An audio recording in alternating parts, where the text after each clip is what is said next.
Dear students,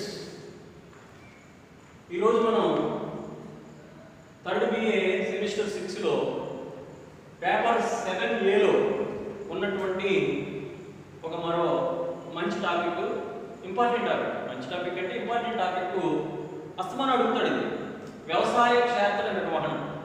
చాలామంది students దీన్ని చాయిస్లో వదిలేస్తున్నారు. అంటే క్షేత్రం అనగానే ఏదో అనుకుని వదిలేస్తున్నారు. అంటే ఫార్మ్ మేనేజ్మెంట్, క్షేత్ర నిర్వహణ అంటే ఇంగ్లీష్లో రాస్తారు. ఇంగ్లీష్లో రాస్తే మీకు బాగా అర్థమవుతుంది. అగ్రికల్చరల్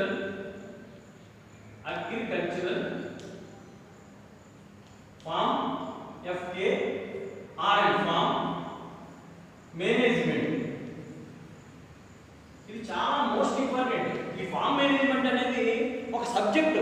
అప్లైడ్ ఎకనామిక్స్ అయినటువంటి అగ్రికల్చర్ ఎకనామిక్స్ యూనివర్సిటీలో ఉంటుంది. మీకు ఎంఏ అప్లైడ్ ఎకనామిక్స్ అని ఉంటుంది. అప్లైడ్ ఎకనామిక్స్ అంటే అగ్రికల్చర్ ఎకనామిక్స్. అందులో ఒక పేపర్ 100 మార్క్స్కి ఒక పేపర్ ఏంటంటే ఫార్మ్ మేనేజ్మెంట్. అంటే క్షేత్ర నిర్వహణ అనేది ఒక 100 మార్కుల పేపర్. ఎక్కడ? ఎంఏ ఎకనామిక్స్లో, అప్లైడ్ ఎకనామిక్స్లో. అంటే మీరు రేపు పొద్దున ఎకనామిక్స్ చేద్దాం అనుకుంటే కనుక ఇది అక్కడ 100 మార్కుల పేపర్గా మీరు చదవాలి. చిన్న క్వశ్చన్, నేను ఇక్కడ చెప్పే చిన్న క్వశ్చన్ మీరు 100 మార్కులకి అక్కడ క్షేత్ర నిర్వహణ ఉంటుంది. అందులో ఏ అంశాలు ఉంటాయి ఏంటనేది ఈ ఎస్ఏ క్వశ్చన్లో మనం చూద్దాం. అందుకే ఇది మంచి క్వశ్చన్, ఇంపార్టెంట్ క్వశ్చన్ అని ఎందుకు చెప్పానంటే అందుకే చెప్పాను మీకు.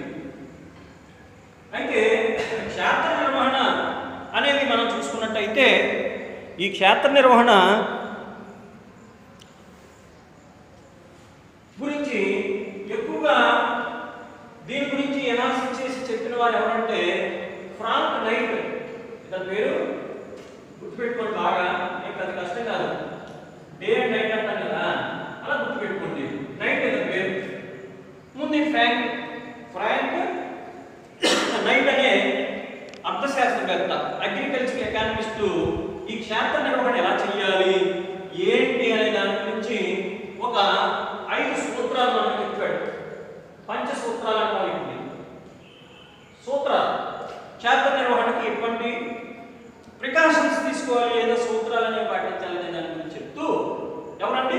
ఫ్రాంక్ నైట్ అనే అర్థశాస్త్రవేత్త. ఎవరు? వ్యవసాయ అర్థశాస్త్రవేత్త. మీకు వ్యవసాయ అర్థశాస్త్రవేత్తలు అనగానే ఇండియాలో స్వామినాథన్ ఎలా గుర్తొస్తాడో, ఫారిన్ కంట్రీస్, అమెరికా, ఆస్ట్రేలియా లేకపోతే స్విట్జర్లాండ్కి సంబంధించిన ఎకనామిక్స్ సంబంధించిన అర్థశాస్త్రవేత్తలు ఎవరంటే అగ్రికల్చర్ ఎకనామిక్స్కి ఈ ఫ్రాంక్ నైట్ ఒకడు, అలాగే ఇంకొకడు ఎవరి పేరైనా రాయొచ్చు మీరు. ఇవన్నిటి మీద వాళ్ళు టచ్ చేశారు. హ్యాన్స్ సింగర్ ఒకరెవరు? Frank Knight. రెండో ఆయన హ్యాన్స్ సింగర్. గుర్తుపెట్టుకోండి. ఈ రెండు ఈజీగా గుర్తుపెట్టుకోవచ్చు మీరు. ఎలా నేను డిగ్రీ చదువుకుని అలా గుర్తుపెట్టుకున్నాను.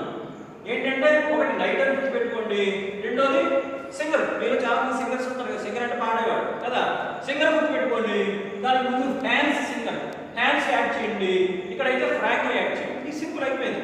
ఇద్దరు అర్థశాస్త్రవేత్తల పేరు మీరు పరీక్షలో రాయవచ్చు. మీకు అసలు చెప్తుంటాను నేను ఫస్ట్ నుంచి కూడా.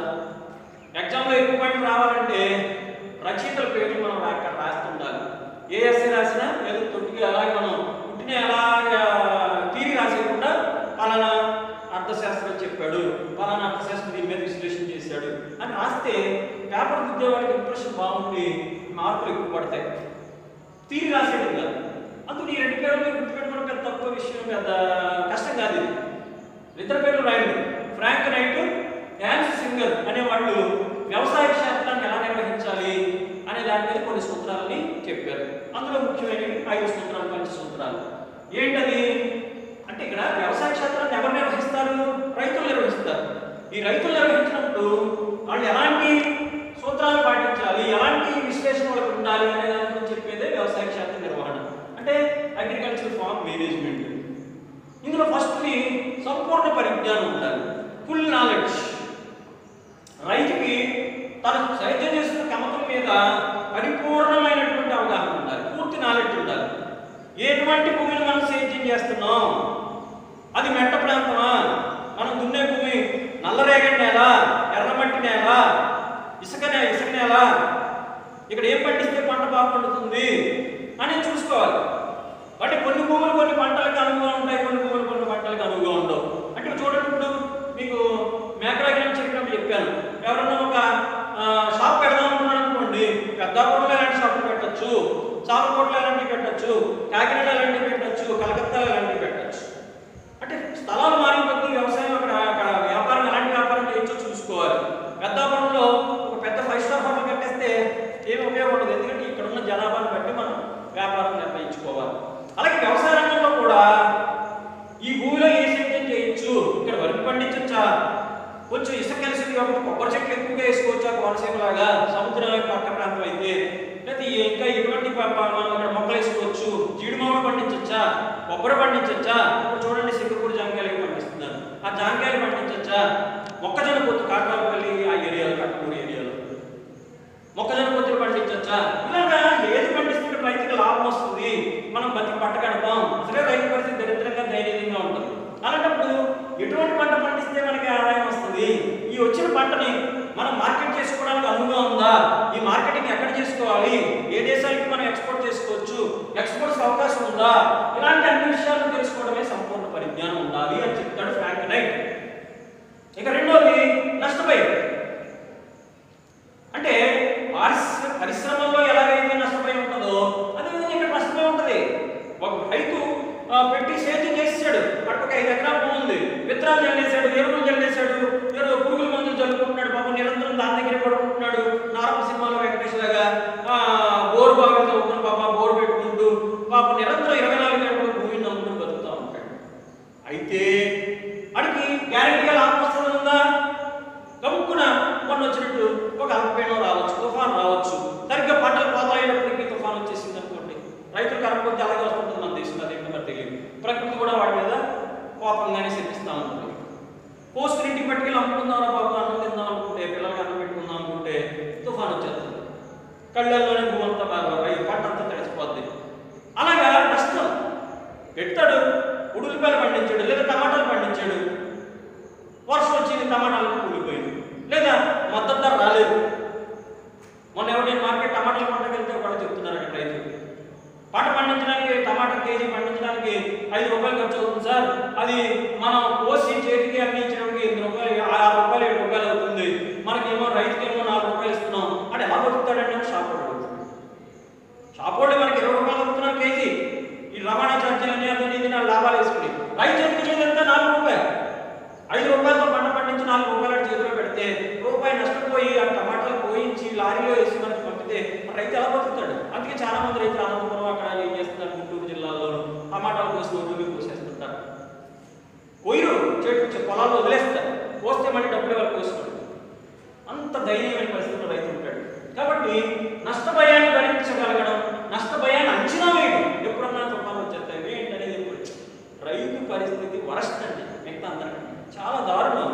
అందుకని రైతులు మనం గంట పెట్టాలి, గౌరవించాలి. మీకు ఎప్పుడు చెప్తుంటాను, దేవుడు అన్ని కష్టాల పరిస్థితి మనకు అన్నం పెడుతున్నాడు, మనకి కూరగాయలు ఇస్తున్నాడు ఏనన్నా. కాబట్టి నష్టపోయాన్ని ఎలా భరించాలి, ఎలా చూసుకోవాలని చూసుకోవాలి. మూడోది అనిశ్చితత్వం. అదే కదా ఇప్పుడు చెప్తున్నాను మీకు. అనిశ్చితత్వం అంటే ఏంటంటే అన్సర్టనిటీ, ఎప్పుడు ఏం జరుగుతుందో తెలియదు. ఇంకా పారిశ్రామిక రంగమైనా కొన్ని ఎక్స్పెక్ట్ చేయొచ్చు, కొన్ని నష్టాలు రాకుండా ఇన్సూరెన్స్ అయి చేయించుకోవచ్చు, కానీ రైతుకి అలాంటి అవకాశం ఉండదు. అందులో 2 రకాలుగా అనిశ్చితత్వాలు చెప్తున్నాడు ఫ్రాంక్ నైట్. ఏంటది? ఒకటి సాంకేతికమైన అనిశ్చితత్వం, రెండోది వ్యవస్థాపూర్వక అనిశ్చితత్వం. అంటే టెక్నికల్గా వచ్చే అన్సర్టనిటీ, అదేవిధంగా వ్యవస్థాపూర్వకం అంటే ఇన్ఫ్రాస్ట్రక్చర్గా వచ్చేటటువంటి అన్సర్టనిటీ.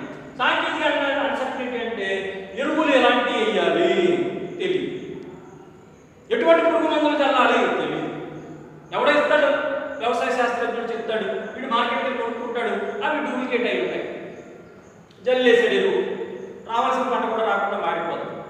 పంట పండింది, ఎరువు మంచియే, పురుగు పట్టింది, ఏదో పురుగుల మందు జల్లాడు, రావాల్సిన పంట నల్లగా మారిపోయింది, ప్రతి పంట సగం మాడిపోయింది, సగం వచ్చింది, ఏమైపోయాడు పరిస్థితి? అలా సాంకేతికంగా వచ్చే అనిశ్చితత్వాలు. అలాగే వాటర్ రిసోర్సెస్ సరిగ్గా రాకపోవడం, బోర్లు సరిగ్గా పనిచేయడం, బోర్లు ఉన్న ప్రభుత్వం కరెంట్ సరిగ్గా ఇవ్వకపోవడం, ఇలాంటి అనేక అనిశ్చితత్వాలను రైతు ఎదుర్కోవాల్సిన అవసరం ఉంటుంది క్షేత్రంలో. అవన్నీ తెలుసుకోవాల్సిన అవసరం ఉంటుంది. ఇక వ్యవస్థాపూర్వక అనిశ్చితత్వాలంటే భూమి కమతం ఎలా ఉంది చెప్పాను కదా, కమతం ఎంత పెద్దది, ఎంత చిన్నది, దాని మీద ప్రభుత్వం ఎలాంటి శిస్తు వసూలు చేసేస్తుంది, ప్రభుత్వం రైతుకు ఎటువంటి పొద్దున్నే చాలా చూశాను నేను వార్తల్లో. ఆ రైతు భరోసా కేంద్రాలు చాలా బాగా పనిచేస్తున్నాయంట ఆంధ్రప్రదేశ్లో. అందుకని దేశంలో ఉన్న అన్ని రాష్ట్రాలు కూడా ఒక మోడల్గా ఆంధ్రప్రదేశ్ తీసుకోవాలి అని సెంట్రల్ గవర్నమెంట్ ఇక్కడికి నిపుణులు పంపించి అన్ని రాష్ట్రాల్లో తెలుసుకోండి, రైతు భరోసా కేంద్రాలు జగన్ ప్రభుత్వం చాలా బాగా కండక్ట్ చేస్తుందని భరోసా ఇచ్చింది, అదే కితాబ్ ఇచ్చింది. అంటే అలాంటి రైతు భరోసా కేంద్రాలు ఉండాలి. అంటే రైతుకి అన్ని రకాలుగా ఇన్ఫర్మేషన్ ఇచ్చి వారికి వ్యవస్థాపూర్వకమైనటువంటి అనిశ్చితత్వాలు లేకుండా చూడాల్సిన అవసరం ఉంది. కాబట్టి వ్యవసాయ క్షేత్ర నిర్మాణంలో ముఖ్యమైన భాగం. ఇక నెక్స్ట్ అన్నిటికన్నా ముఖ్యమైనది వాణిజ్య అనిశ్చితత్వాలు. వాణిజ్య అనిశ్చితత్వాలు అంటే మార్కెటింగ్. వాణిజ్య అనిశ్చితత్వాలు అంటే మార్కెటింగ్లో వచ్చేటటువంటి అనిశ్చితత్వాలు. మార్కెటింగ్లో అనిశ్చితత్వాలు ఏంటి చెప్పాను కదండి. పంట పండించేసాం కానీ దాన్ని ఎక్కడ అమ్ముకోవాలి? రంగంపేటకి ముకుందవరంలో పండించేసామండి. మా ఫ్రెండ్ ఊరిలో పండించేసాడు. అక్కడి నుంచి ఎలా అవుతుంది మార్కెటింగ్? అది ముఖ్యంగా రవాణా సౌకర్యాలు ఉన్నాయా అంటే రోడ్డు ఉందా, లారీ వస్తుందా, లారీ వస్తే లారీ పట్టాక పంటని పండించాడా, ప్లస్ అది ఎక్కడ అమ్ముకుంటాడు, కాకినాడ అమ్ముకుంటాడా, గుంటూరు మార్కెట్ యార్డ్కి పంపిస్తాడా, పంపిస్తే రవాణా ఛార్జ్ ఎంత అవుతుంది అంటే ప్రొడక్షన్ కాస్ట్ కన్నా ట్రాన్స్పోర్టేషన్ కాస్ట్ ఎంత ఎక్కువ పెరిగిపోద్ది. ఇవన్నీ కూడా మనకి వస్తాయి. అలాగే ముఖ్యంగా పండించిన పంటకి డిమాండ్ ఉండాలి కదా. డిమాండ్ మనం నేర్చుకుంటున్నాం. డిమాండ్ లేదని ఎంత పంట పండిస్తే ఏంటి? ఏ సీజన్లో ఏ పంటకి డిమాండ్ ఉంది? అన్ని సీజన్లోనూ ఉండదు. ఇప్పుడు ఉల్లిపాయలు పండించాం, అది సంవత్సరంతో అమ్ముకోవాలంటే ఏంటి? ప్రభుత్వం సరైన గిడ్డంగి సౌకర్యాలు కల్పించాలి. దీనికి కూడా నేను మళ్ళీ ఒక ఎస్ఐ గురించి చెప్తాను మీకు. భారతదేశంలో వ్యవసాయ మార్కెటింగ్ సౌకర్యాలు అని ఎస్ఐ గురించి ఉంది. అక్కడ మళ్ళీ డీటెయిల్గా చెప్తారు. ఇందాక మీకు నిన్న క్లాస్లో సహకార వ్యవసాయం గురించి మళ్ళీ చెప్తాను అన్నట్టుగానే దీనికి కూడా మనం ఇంకో ఎస్ఐ గురించి చదువుకోవాలి. అవునండి. కాబట్టి మార్కెటింగ్లో ఉండేటటువంటి అనిశ్చితత్వాలను తెలుసుకోవాలి. నెక్స్ట్ సామాజిక అనిశ్చితత్వాలు. సామాజిక అనిశ్చితత్వాలు అంటే ఏంటి అంటే మూఢనమ్మకాలు. రైతుల్లో ఉన్నటువంటి మూఢనమ్మకాలు. ఇల్లిటరసీ అంటే విద్య లేకపోవడం, సరైన విద్య లేకపోవడం, మోసం చేసేస్తుంటారు దళాలు, కమిషన్ ఏజెంట్ తక్కువ రేట్ ఇచ్చి పట్టుకుపోతుంటారు పంటని. ఏజెన్సీ ప్రాంతాల్లో ఇలా మన గడ్డ ప్రాంతాల్లో ఇప్పుడంటే కొంచెం నాలెడ్జ్ పెరిగింది కానీ గతంలో మరీ దారుణంగా ఉండేది. కాబట్టి సామాజిక అనిశ్చితత్వాలు. ఇంకా మూఢనమ్మకాలు పోలేదు, ఏదో అయిపోయింది అని టెక్నికల్గా ఆలోచించడం మానేసి ఏదో సామాజికంగా గ్రహాలని, గ్రహశాంతులని, డరబల్లని, అమ్మవారి తీర్థాలని ఇలాగే ఉంటున్నారు తప్ప రైతుల అవేర్నెస్ అనేది ఇంకా పూర్తిగా వచ్చినట్టుగా మనకి అనిపించట్లేదు. కాబట్టి రైతు భరోసా కేంద్రాలు ఇంకా కొన్ని వందలు పెట్టినా కూడా అలాగే ఉంటుంది. కాబట్టి సామాజిక అనిశ్చితత్వాలు అంటే రైతులు సరైన అవేర్నెస్ లేకపోవడం వల్ల, చదువు లేకపోవడం వల్ల, మూఢనమ్మకాలు పెరిగిపోవడం వల్ల వచ్చేటటువంటి అనిశ్చితత్వాలు. వీటన్నిటినీ మనం నిర్వహించుకోగలిగితే అది సరైన వ్యవసాయ క్షేత్ర నిర్వహణని ఫ్రాంక్ నైటింగేల్, హ్యాన్స్ సింగర్ ఇలాంటి వ్యవసాయ అర్థశాస్త్రజ్ఞులు మనకి చెప్తున్నారు. కాబట్టి ఈ విధంగా మనకి ఈ ఎస్ఏ క్వశ్చన్ కూడా వస్తుంది. ఇందులో కూడా మనం నిన్న చెప్పినట్టు 5 పాయింట్లు రాయాలి మీరు ఈజీగా అన్నమాట. ఇవన్నీ చాలా ఈజీగా మీరు రాసి చదివే చివరిలో చెప్తున్నాను. ఇందులో మనం వ్యవసాయ క్షేత్ర నిర్వహణ చెప్పాను కదా, అగ్రికల్చర్ ఫార్మ్ మేనేజ్మెంట్ ఎలా చేయాలి అని. అంటే సంపూర్ణ పరిజ్ఞానం ఉండాలని, నష్టపోయాన్ని భరించి తెలుసుకోవాల్సిన అవసరం ఉంటుంది. అనిశ్చితత్వాలను భరించాలంటే సాంకేతిక నుంచి అనిశ్చితత్వాలు, వ్యవస్థాపూర్వక అనిశ్చితత్వాలను తెలుసుకోవాలి.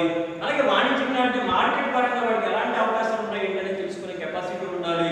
నెక్స్ట్ 5 ఏంటంటే సామాజికంగా వాళ్ళలో ఉన్నటువంటి ఇలిటరసీ, వాళ్ళలో ఉన్నటువంటి మూఢనమ్మకాలు, వాళ్ళలో ఉన్నటువంటి బ్యాక్వర్డ్నెస్, ఇవన్నీ కులాల అంతరాలు, సామాజిక అంతరాలు, మతాంతరాలు, మనుషులు కొట్టుకోవడాలు, గ్రామాల్లో ఉండేటటువంటి అంశాలు ఏంటని అన్రెస్ట్, 24 గంటల కులాల కుమ్ములాట్లు, మతాల కుమ్ములాట్లు, పార్టీల కుమ్ములాట్లు. ఈ మధ్య పార్టీలు యుద్ధం చేసేసుకుంటున్నారు.